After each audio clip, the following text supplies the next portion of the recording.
There's a certain kind of sound that belongs to the streets of Washington, a rhythm that once slipped out of rehearsal rooms at Howard University and spilled into an entire generation.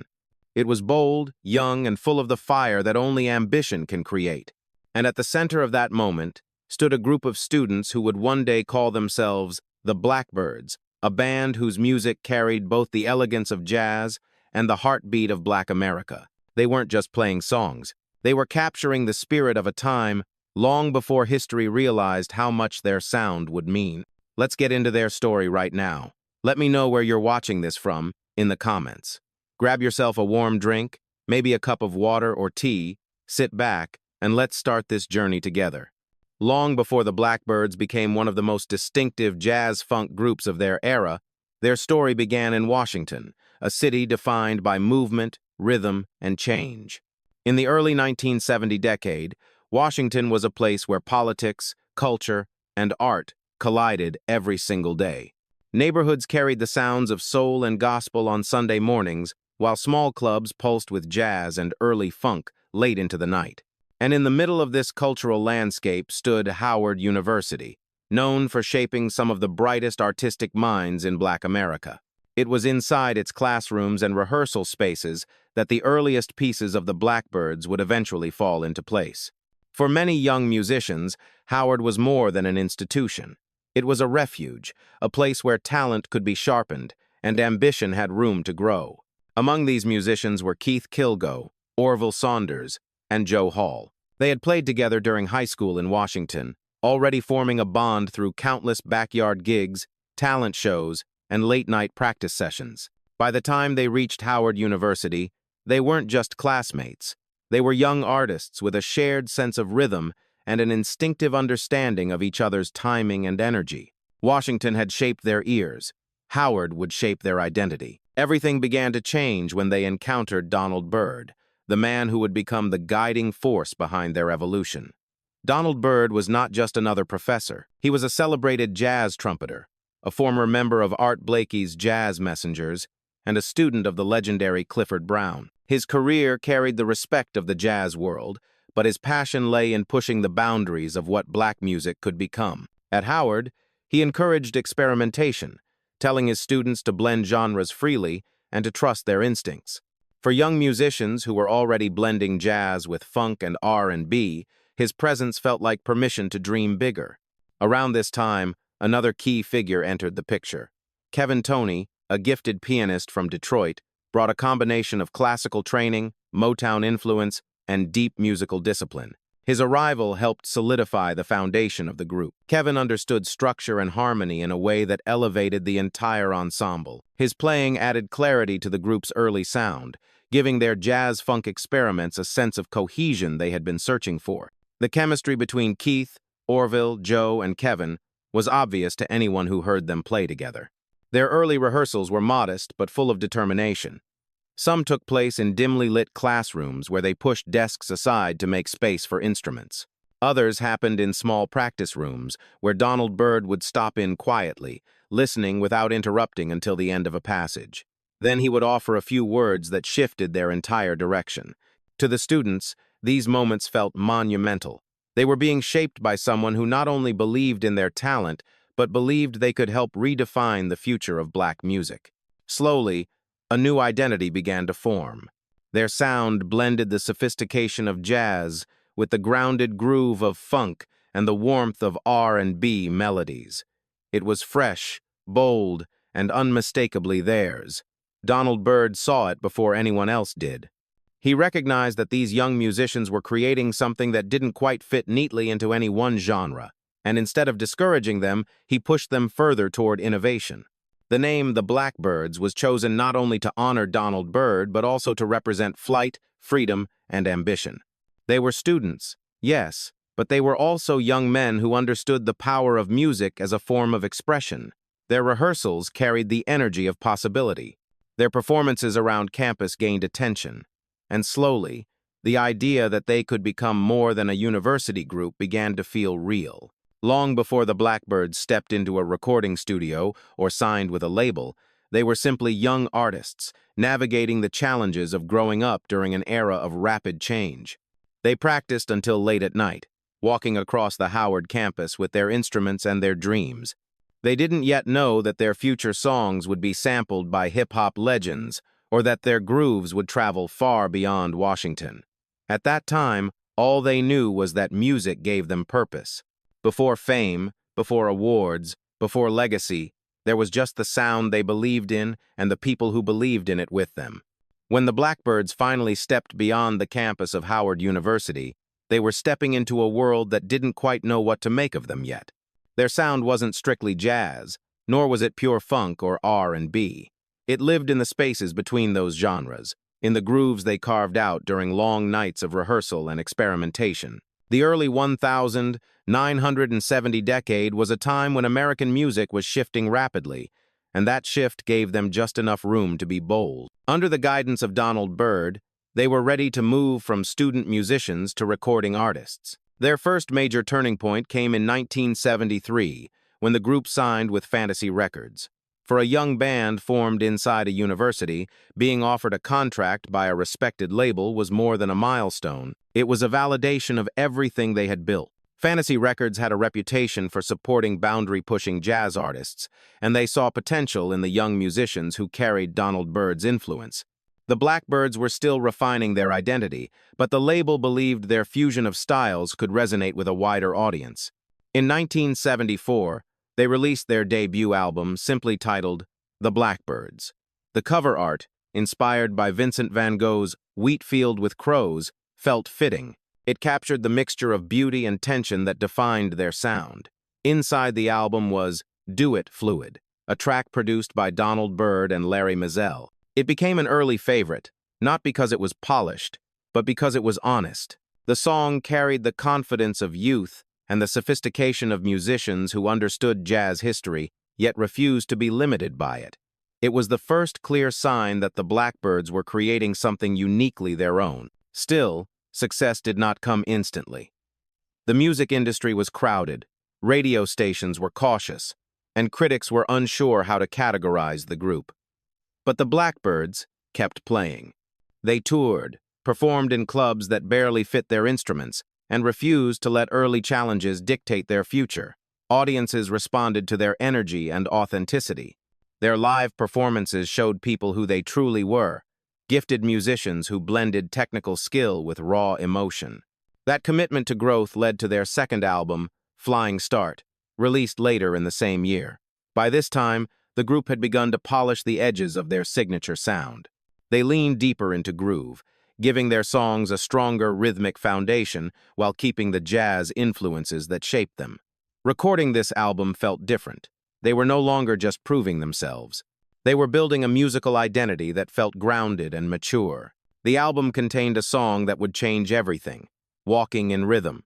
It didn't explode immediately, but it moved steadily, gaining radio play across the country and capturing listeners who were drawn to its warmth and melody. The song reflected the ease and joy of everyday life, wrapped in a smooth groove that felt effortless. In truth, that effortlessness came from years of discipline. It was the culmination of their training, their influences, and their belief in the kind of music they wanted to create. And soon, the world would begin to notice what the Blackbyrds had been building since their earliest days. When Walking in Rhythm began to travel beyond local radio stations, the Blackbyrds felt the shift almost immediately.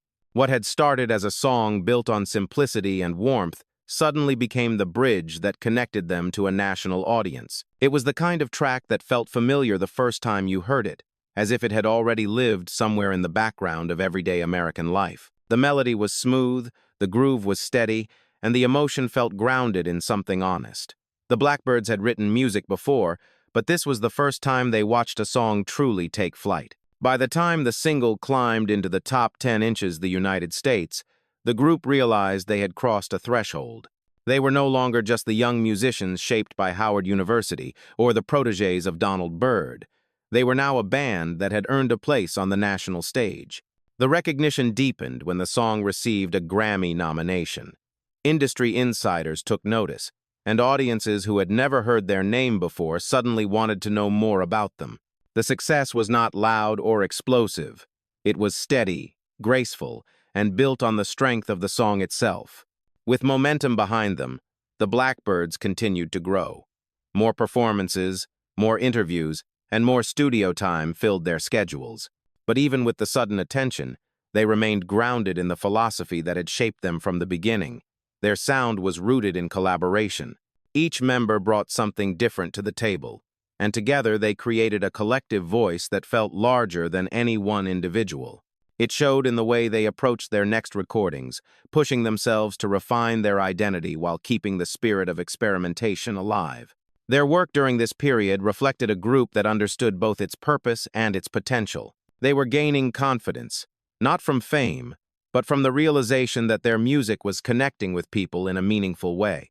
And as they prepared new material, they leaned deeper into the fusion that defined them. Jazz gave them structure, funk gave them pulse, and R&B gave them soul. It was a mixture that worked because it came from who they were, not from an attempt to follow trends. Yet even amid the rising attention, there was a quiet humility behind their progress. The Blackbyrds knew they were entering an industry that did not always embrace young black musicians who experimented with genre. But they continued forward anyway. Donald Byrd remained a guiding presence, reminding them that the world was changing and that their music could be a part of that change. His belief in them, combined with their discipline and growing experience, allowed the group to move into their next chapter with a sense of clarity. Walking in Rhythm had done more than introduce the Blackbyrds to a national audience. It had given them a foundation to stand on, a reason to keep pushing into new territory. The song marked the beginning of their rise, but the road ahead was filled with even greater possibilities. They were no longer just students chasing a dream. They were artists stepping into a new era, ready for the moment when success would meet opportunity. As the Blackbyrds moved into the middle of the decade, their sound began to stretch far beyond the rooms where it was created. What started as an ambitious project formed under the mentorship of Donald Byrd was now growing into something larger, something that felt like a musical movement of its own. The success of Walking in Rhythm had opened doors, but the work that followed proved that the group had far more to offer than a single hit. They were entering a period where every song, every performance, and every creative choice carried the weight of a band coming into its prime. In 1975, their momentum accelerated with a pace that surprised even those closest to them. They released 2 albums that year, each representing a different side of their identity. The first was the soundtrack for the film Cornbread, Earl and Me, a project that allowed them to blend their musical instincts with the emotional tone of a story grounded in Black American life. It was an opportunity to show their versatility, and they delivered with a sense of purpose that gave the film's narrative greater depth. The soundtrack reinforced their connection to community, culture, and the lived experience that shaped their sound. But it was their other release, City Life, that truly defined their rise. The album became a reflection of urban America, a portrait painted through groove and melody. It carried 2 songs that would go on to shape their legacy, Rock Creek Park and Happy Music. These tracks captured the spirit of mid-decade Black culture, not by reaching for glamour, but by honoring everyday joy. Rock Creek Park was a groove built on simplicity and confidence. It felt like a warm summer night, like the sound of friends laughing in a park, like the ease that comes from being young and alive in your own neighborhood. The track would later be sampled by countless artists, but even in its first release, it carried a timeless energy. Happy Music, with its bright rhythms and infectious optimism, added another dimension to the group's success. If Rock Creek Park was the nighttime anthem, Happy Music was the soundtrack to daylight. They were entering a period where every song, every performance, and every creative choice carried the weight of a band coming into its prime. In 1975, their momentum accelerated with a pace that surprised even those closest to them. They released 2 albums that year, each representing a different side of their identity. The first was the soundtrack for the film Cornbread, Earl and Me, a project that allowed them to blend their musical instincts with the emotional tone of a story grounded in Black American life. It was an opportunity to show their versatility, and they delivered with a sense of purpose that gave the film's narrative greater depth. The soundtrack reinforced their connection to community, culture, and the lived experience that shaped their sound. It was celebratory without being forced, and audiences embraced it with the same warmth that the title suggested. For many listeners, The song became a reminder that joy itself could be a form of resistance, a way of reclaiming space in a world that didn't always offer it freely. As their popularity grew, the Blackbyrds found themselves performing for larger crowds and receiving a level of recognition that once felt distant. Their stage presence matured, shaped by confidence rather than ego.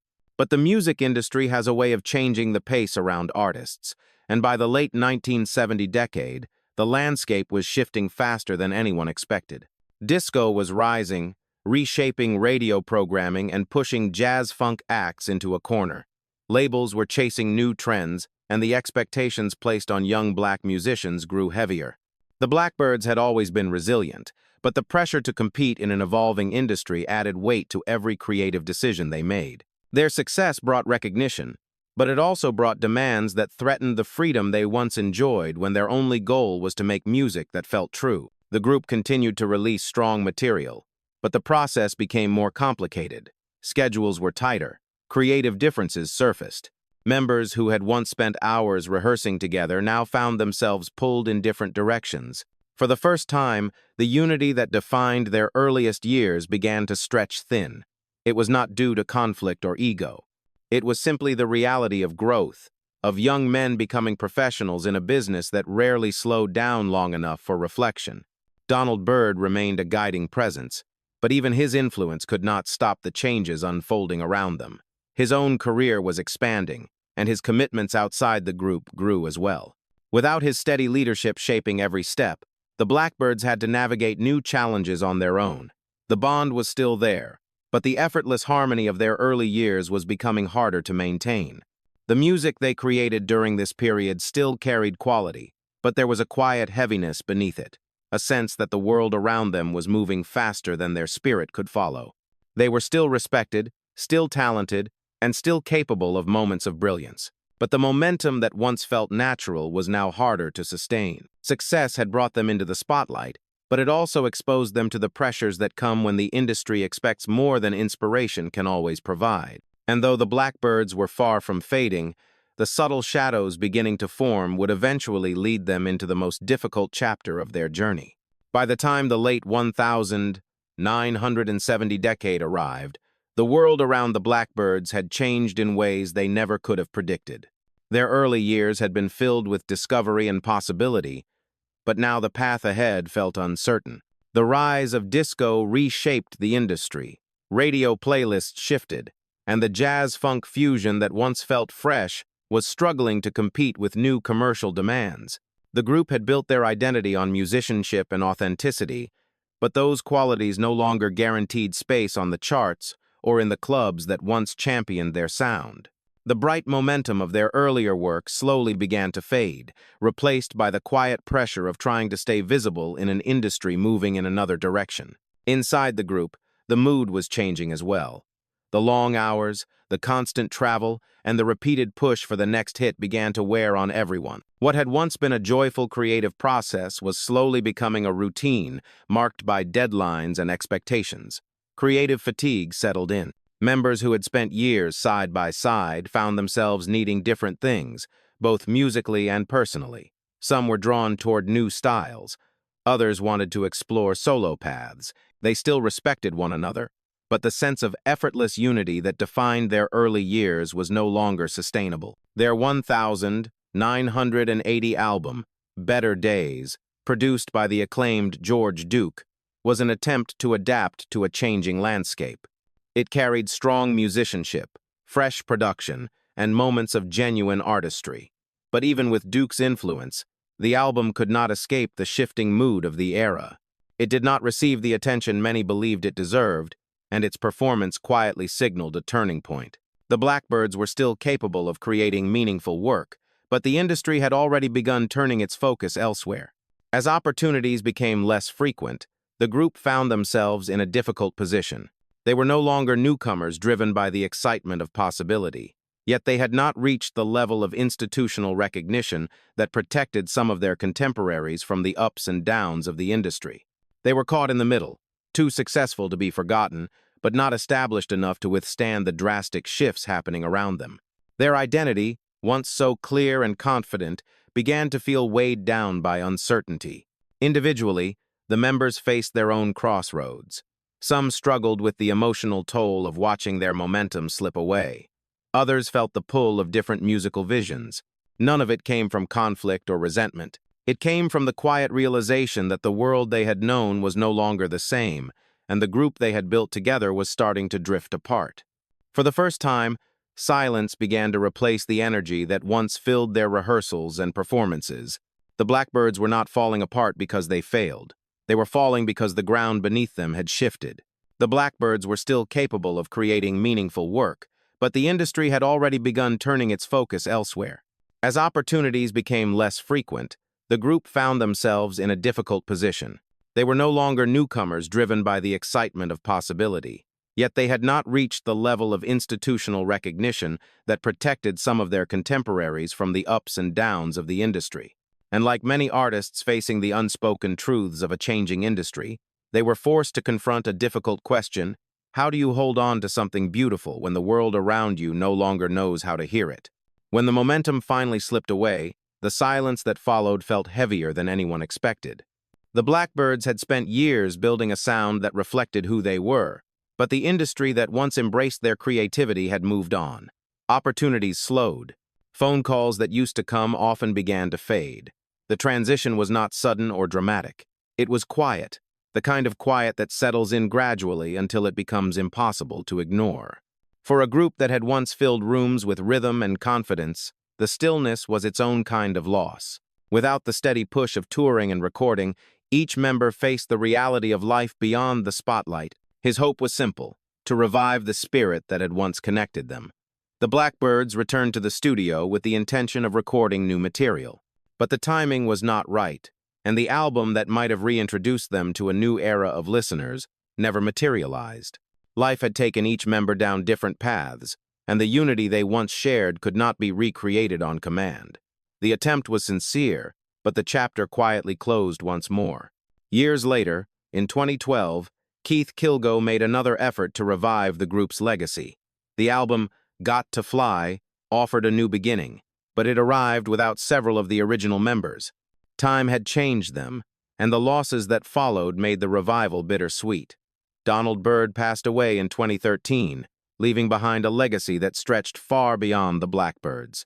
Kevin Toney, whose playing had shaped the foundation of their early sound, passed away in 2024.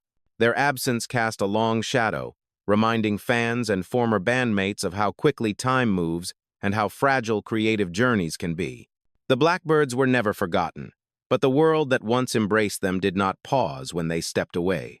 Their fall was not a collapse, but a quiet drift into the background, shaped by changing trends, shifting expectations, and the challenges of holding a group together long after the first spark has dimmed. And yet, even in the silence that followed, their music continued to echo, waiting for the moment when listeners would rediscover what had always been there. Long after the final notes of their performances faded, the legacy of the Blackbyrds continued to travel through American culture in ways even they might not have expected. Their music had always carried a sense of ease, confidence, and truth. But as the years passed, its impact became clearer. What began as a group of students experimenting with jazz funk at Howard University eventually became a blueprint for artists who would follow. The Blackbyrds did more than create songs. They created a sonic language that balanced sophistication with accessibility, a combination that quietly influenced generations. At the heart of their legacy was the way they merged genres without losing their identity. Jazz had form and discipline, funk had movement and swagger. R&B carried soul and emotion. The Blackbyrds brought these elements together naturally, shaping a sound that reflected the lived experiences of young Black Americans in the 1970 decade. Their music was not designed to follow trends. It was designed to express truth, and that truth resonated far beyond their active years. The influence of their work began showing up most prominently in hip-hop, a genre that would rise to define American music in the decades that followed. Rock Creek Park, in particular, became a cultural staple, sampled by artists like Eric B. and Rakim, Ice Cube, NWA, Massive Attack, and Grandmaster Flash. Each time the groove resurfaced in a new track, it carried with it the spirit of the original recording. The Blackbyrds had created something timeless, something that could be lifted from one era and placed directly into another without losing its power. Their music became a thread woven through the history of modern black music. But their influence extended beyond the samples and remixes. For many musicians, the group represented what could happen when young artists were encouraged to explore freely. They became a symbol of creative independence, particularly for black artists navigating an industry that did not always make room for their full expression. The Blackbyrds showed that authenticity could carry a sound further than conformity ever could. Their success was proof that innovation rooted in truth had the potential to outlast the limitations of the moment. In the jazz community, their contributions helped expand the boundaries of what the genre could be. They made jazz approachable for a younger audience without stripping away its complexity. Their work demonstrated that jazz could evolve, absorb new influences, and still maintain its integrity. This balance became an important stepping stone for contemporary musicians who sought to modernize jazz while respecting its traditions.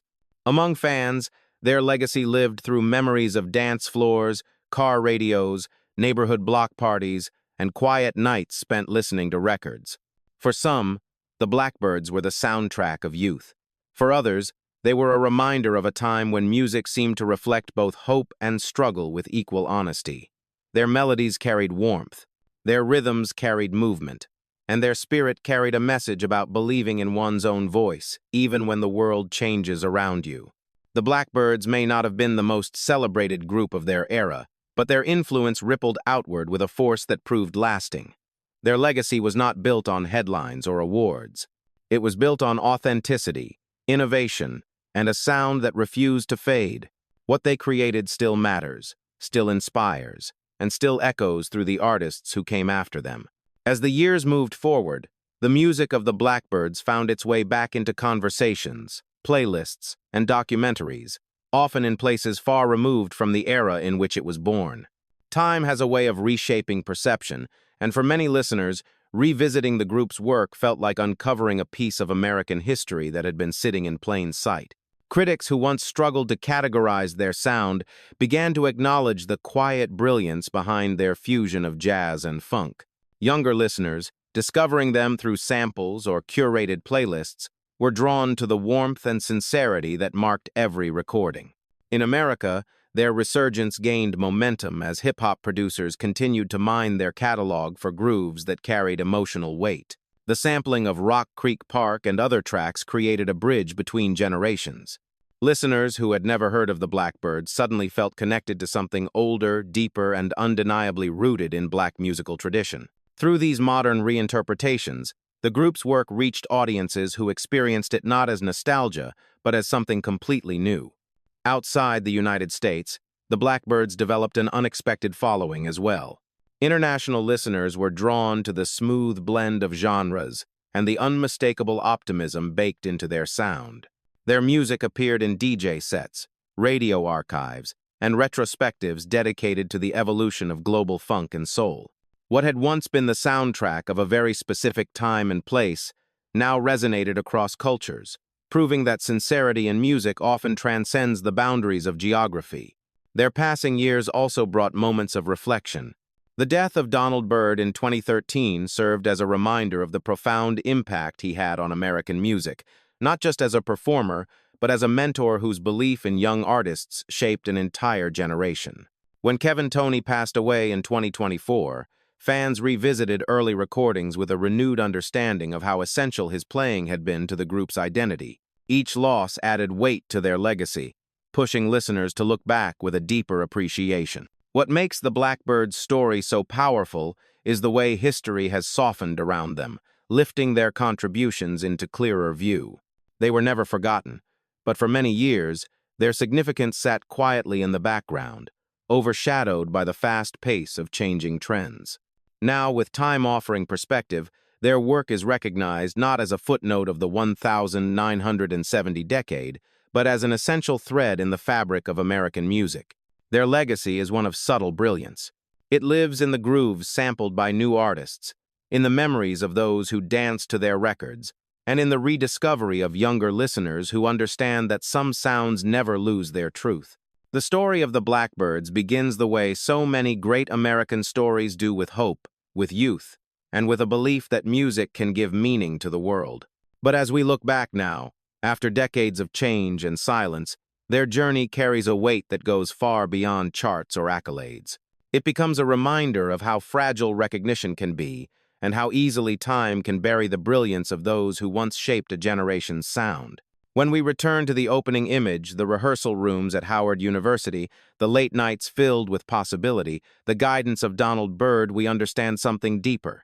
The Blackbyrds were never meant to be just another group. They were a bridge between eras, a collection of young artists who carried tradition forward while building something new. Their early dreams, once held quietly within classroom walls, eventually became melodies that reached across the country and into the lives of millions. Their rise was never about spectacle. It was about sincerity. Their peak was never defined solely by fame, but by the connection they created through rhythm, groove, and honest musicianship. And even in their quiet decline, there was dignity.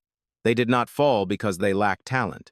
They faded because the world changed around them, as it so often does in the story of American music. But legacies have a way of resurfacing. Today, their influence is woven into the history of hip-hop, jazz, funk, and R&B. Their songs echo in clubs, documentaries, and the headphones of younger listeners who find something unexpectedly familiar in their sound. Their work lives on in the artists who sample them, in the musicians who study them, and in the fans who never stopped listening. In the end, the Blackbyrds remind us of a simple truth. Some contributions are too honest to disappear.